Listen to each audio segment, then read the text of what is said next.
to si Juana?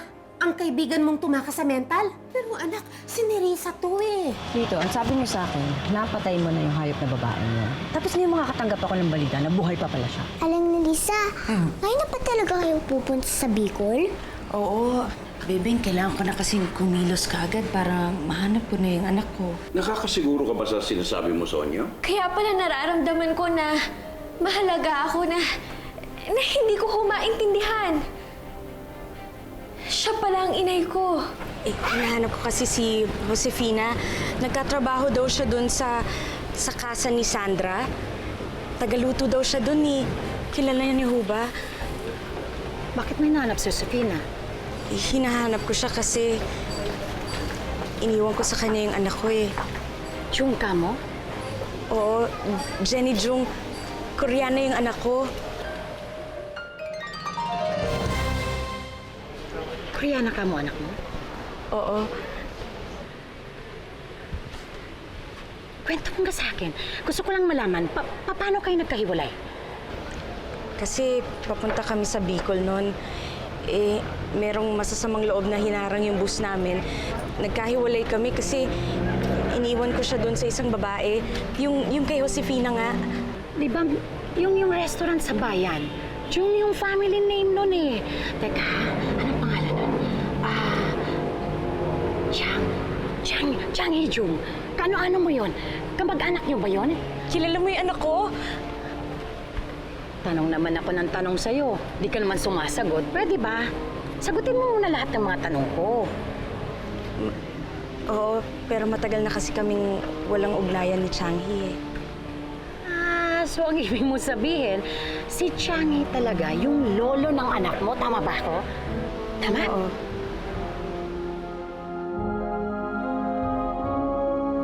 Si Jenna nga ang hinahanap niya.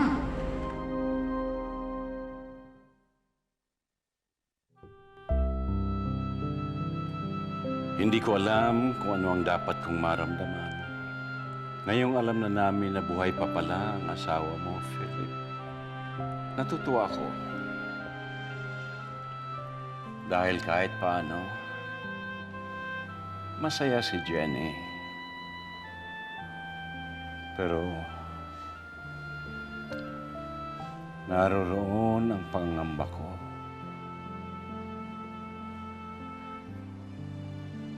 Paano pag natagpuan na namin si Nerissa?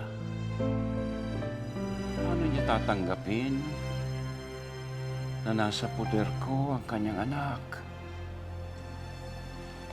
Paano kung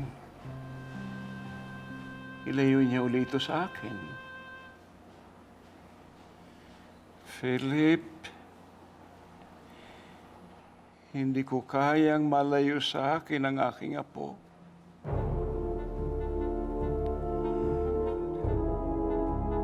Dati mong kapitbahay si Josefina. May alam ka ba tungkol sa kanya kung saan niya dinala yung anak ko? Naku, pasensya na talaga. Gusto talaga kitang tulungan. Pero ang pagkakaalam ko, lumipat na sila eh. Tapos ang tagal kong nawala kasi nag-abroad ako. Alam mo na, di ba? Hirap yung buhay dito. Kaya kailangan mag-fly ako. Tapos pagbalik ko, wala na siya. Wala na sila. Hindi ko na alam kung saan sila. Pero huwag kang mag-alala. Pinapangako ko sa'yo, tutulungan kita hanapin sila, ha? Para mahanap mo na yung anak mo. Talaga? Oo, tulungan kita. Naku, maraming salamat. Makita ko na rin siya. Ano? Hawak mo si Nerissa? Nagulat ka, no? Paano naman nangyari yun?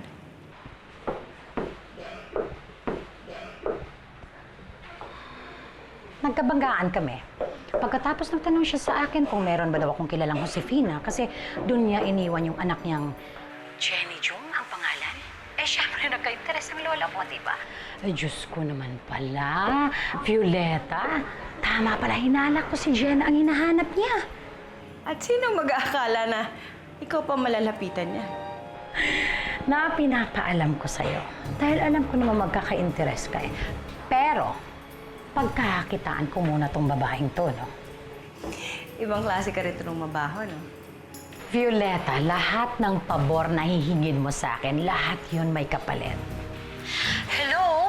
Eto kayang bahay na nirerentahan ko dito, no? Ang mahal-mahal, pagkatapos ang takaw-takaw ko pa. Kulang yung perang pinapadala mo sa akin, ano pa? Hindi problema ang pera, Sandra. Basta, gawin mo lang lahat ay pag-uutos ko sa'yo, ha? Violeta, sabihin mo nga sa akin, ano ang binabalak mo sa bruhang to? Alam niyo, Nay, siniguro ho ni Lolo na tapos na po talaga yung problema nila ni Nanay noon. Sabi niya nga po, wala daw po akong dapat ipag-alala. Magiging masaya po siya para sa amin. Mabuti naman kung ganun. Nay, kayo ho, okay lang po ba sa inyo? Ang ano? Na hinahanap ko po ang nanay ko. Oo naman. Bakit naman hindi magiging okay? Alam ko naman na yun ang magpapaligaya sa'yo eh. Talaga ho? Anak, bakit ko naman ipagkakait sa'yo ang karapatan mong gustuhing makita at makasama ang tunay mong ina?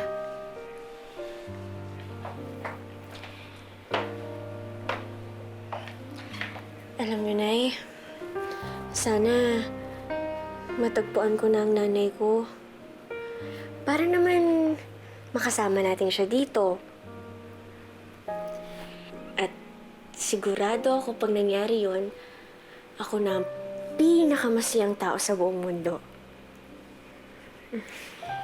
At hindi na kami maghihiwalay. Magiging masaya na kami.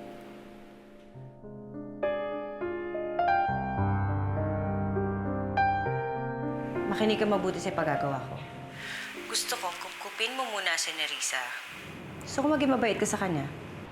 Violeta naman, wala namang ganyanan. Ang hirap-hirap ng pinapagawa mo.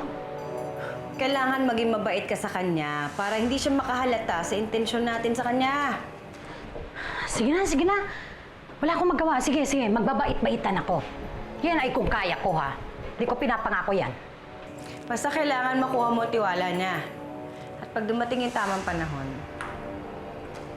saka natin siya gagamitin. Ha.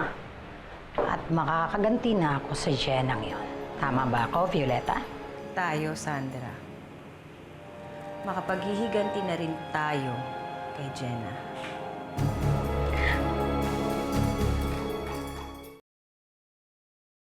Sige po. Tawagan ko na lang po kayo kapag may update na sa delivery. Okay. Thank you. Hi, dear. Busy? Oh, Joshua! Nagawa mo na ba yung favor ko sa'yo? I-publish mo na ba yung mga picture ni Nanay? Yes, I took care of it. Early this morning, I published it in the paper. So, sana by tomorrow, lalabas na yun. Maraming salamat, ah. Oo. Sigurado ka dyan, ah. Oh, don't worry about it. Jenna? Regarding our engagement party, Teka lang, baka ito na yung panawagan. Hello? but it was just this morning. Ay, sorry ho. Yes? Nakakahiya naman yata kung dito ako tutuloy sa inyo. Naku, huwag kang mahiya. Ano ba naman, Nerissa? Ito, kumain ka na. Diba, ikaw na rin may sabi, doon sa inuupahan mong maliit na kwarto, mag-isa ka lang, eh di dito ka na lang. Dito may makakasama ka at kung sakasakali, meron kang mahingan dito tulong. Okay lang ba talaga, Sandra? Naku, okay lang, Nerissa, no? Alam mo, ituring mo na lang akong kaibigan. Kaya ikaw na, nagsabi sa akin kanina na wala kang kilala dito sa Bicol. Tapos matagal na kayo hindi nagkikita ni Chani, di ba? So, dito na ikaw sa bahay ko, ha? Tapos, nga pala, huwag kang mag-alala. Tutulungan kitang hanapin si Jenny, ha? Na magkita na kayong mag-ina. Alam mo, kasi hodang galugarin natin ang buong Bicol. Makita lang ang anak mo. Tutulungan kita pangako. Salamat, ah. Walang anuman. Dali, kain ka na. Dali. Gusto ka sana niyang kausapin tungkol sa engagement party niyo. Pero bigla mo naman siyang binara. Oo nga pala, Inay. Malapit na nga pala yung engagement party. Jenna, anak, naiintindihan naman namin na ang buong atensyon mo ngayon ay tungkol sa paghahanap sa iyong ina. Pero natanguan mo na si Joshua tungkol sa parting yan. Kaya umaasa siya na matutuloy ang engagement niyo. Pati si Sir Changhi.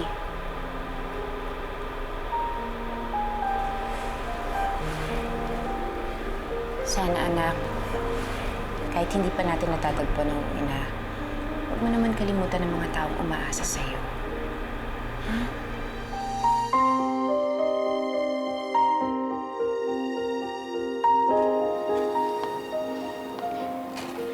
Joshua, I brought you some ginseng tea.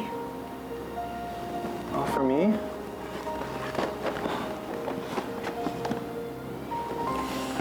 Oh, thanks, Jenna. Joshua, gusto ko sana mag-apologize sa'yo. Saan? Mula kasi nung malaman natin na si Aling Juan ang nanay ko, ewan ko ba parang nawala na sa isip ko yung tungkol sa engagement party natin. Well, you remembered now. And that's all that matters. Hindi ka nagtatampo sa akin? Of course not.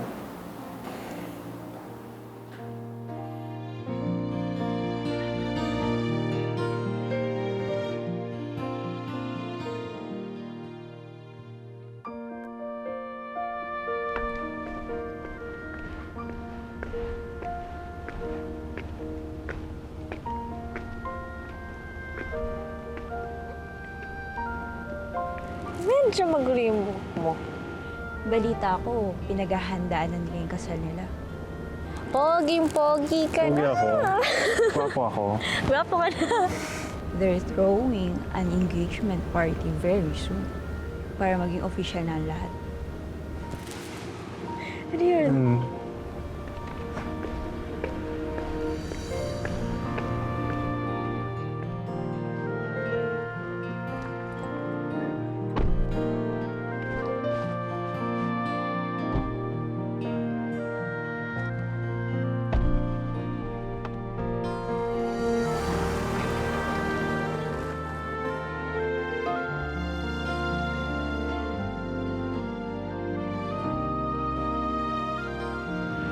Ang tanong ko ang sagutin mo, hindi mo na ba ako mahal?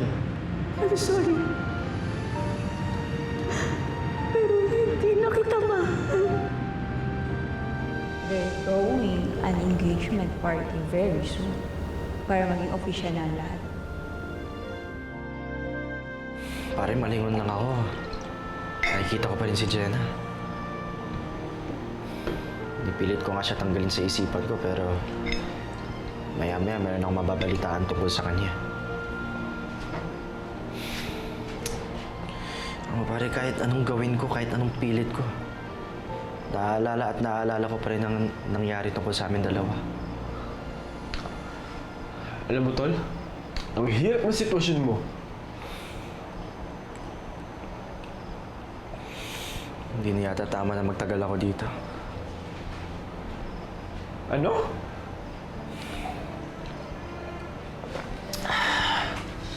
Iisa na lang ang alam kong paraan para makabangon ako sa nangyari sa amin dalawa ni Jenna.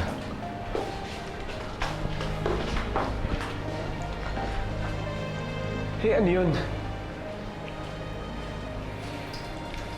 Lalayo na ako. Babalik na ako na Amerika. Sa Amerika na kayo titira ni Bebeng? Teka, paano naman yung mga naipundar mo ari-arian dito? Diyan lang naman yung mga lupa na yan eh. Pwede ko may pagkatiwala kay Oweng. Kaya, benta na lang. Eh, yung negosyo natin. Yung restaurant na tinayo natin, pinaghirapan natin to eh. Ikaw na magpatuloy. Ano ang pakialam? Benta mo, wala na akong pakialam. Bahala ka na dyan. Total, ikaw naman may gustong magnegosyo ng restaurant, di ba? Teka. Paano yung pagbaboxing mo? Tsaka yung laban mo kay Marcelo. Ano yung pakailangan natin pagbanguhin yung pangalan mo? Coach, tutuloy natin yung laban. Hindi para ibangon yung pangalan ko. Pero para igalang yun na pagkasudugan. Sa Amerika na lang ako magte-training, coach. Doon ko na itutuloy. Pero pagkatapos nun, magre-retiro na ako. Naluloko ka na ba? Pinaghirapan natin kung anong kinaroroonan mo ngayon, tapos itatapon mo ng ganun-ganun lang. Kalaban pa ako. Para saan pa? Para sa pera? Sa pera lang? Coach, sapat na siguro yung kinita ko para mabuhay kami na maayos ni Bebeng. Hindi ko na kailangan ng isa pang laban. Pagplanuhan mo na pala lahat eh. Benjo, bakit ka ba aalis, ha? Si Jenna, no? Si Jenna ang dahilan nito, no? Darlene, gusto ko lang makabangon sa nakaraan. Ito lang nakikita kong paraan para makalimutan ko si Jenna. Pero Benjo, nandito naman ako eh. Kayang-kaya kitang tulungan makabangon. Darlene, buo na ang desisyon ko.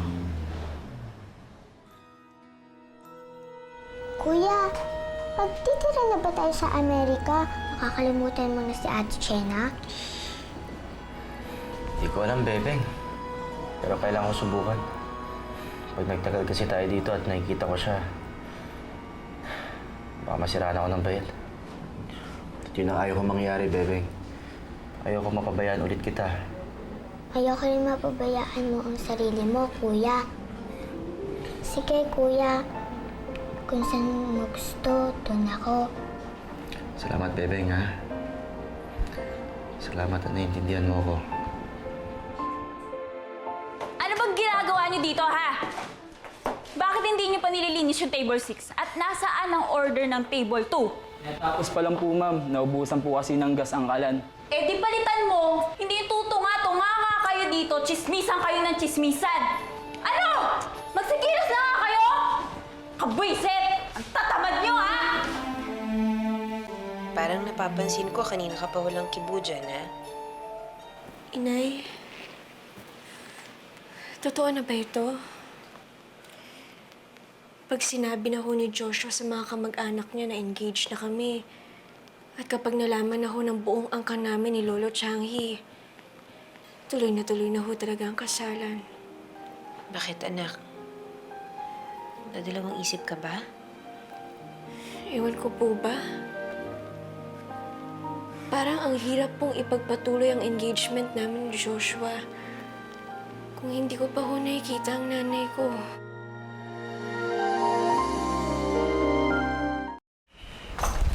Kuya, dadaan pa tayo ng airport? Ay, Bebeng, dadaan muna ako sa presscon. Magbibigay muna ako ng statement sa mga press kung tungkol sa pag-alis natin. Bakit mo pa gagawin yun? Bebeng, may utang ng loob tayo sa mga press. Malaki nga na itulong nila sa akin para marating ako sa nasan man ako ngayon. Kaya gusto ko lang sila pasalamatan ng maayos. Kuya, pwede ko bang puntan si Ate Darlene? Bakit naman? Kagaya ng sinabi mo, gusto ko lang siya pasalamatan. Sige. Ipapatid kita sa Kuya Owing mo. Thank you, Kuya! The two-time world boxing champion, Mr. Benjo Bautista!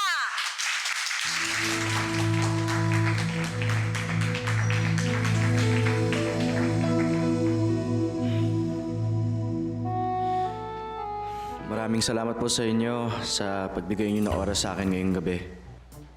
Ano nga ba itong mahalagang announcement mo, Benjo?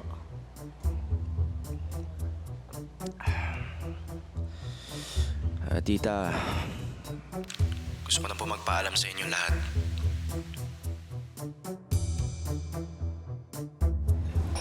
Kevin, bakit ka nandito? Nasaan yung kuya mo?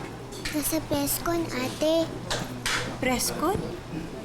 Magpapaalam daw siya sa mga press, tsaka magpapasalamat. Kasi mamaya na yung flight namin papuntang Amerika. Mamaya na? Kaya nga ako nandito, ate, para mag-thank you rin sa'yo. Tsaka magpaalam. Namimiss kita, Ate Darlene.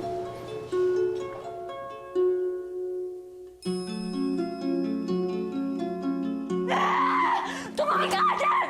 Bitawan niyo!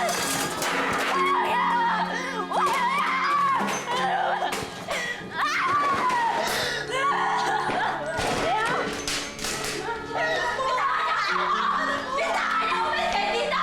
Umalis kayo! Umalis kayo!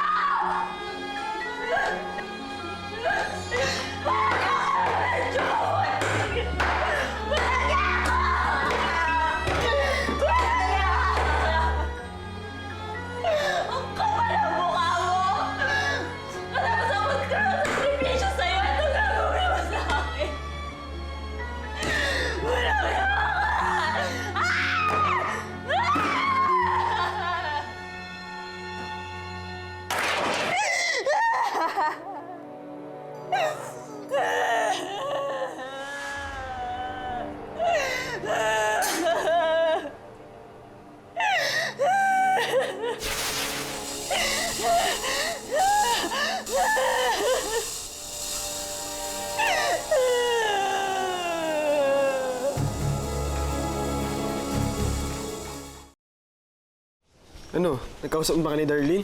Opo, kuya. Eh, tara na. Punta natin Kuya Benjo mo. Ay, sandali lang, kuya. Oh, Mag-CR pa ako eh. sige, bilisan mo ha. Baka naghihintay na Kuya Benjo mo.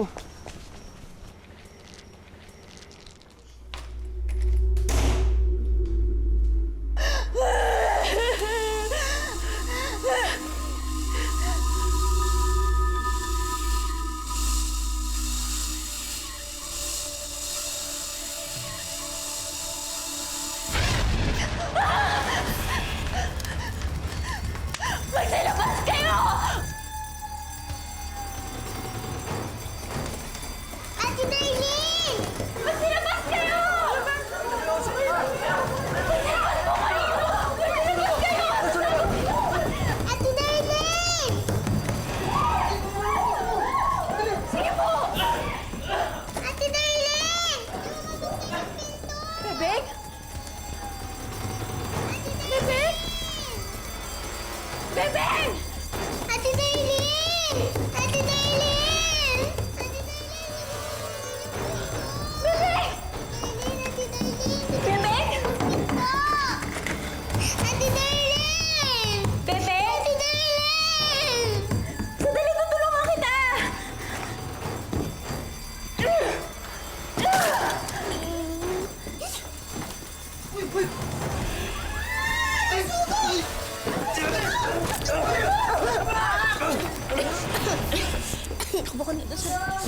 Tulungan niyo ako!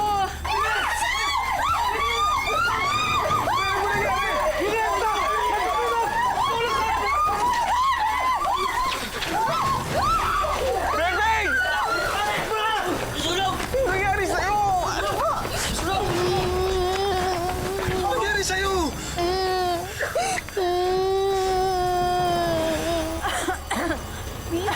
Miss! Tulong! Tara po! Tulong!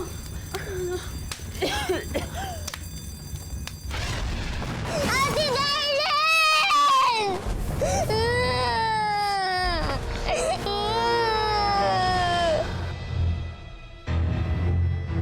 Pagod na ako sa pagbabait-baitan sa kanya. Parte lahat siya ng paghihiganti natin kay Jana.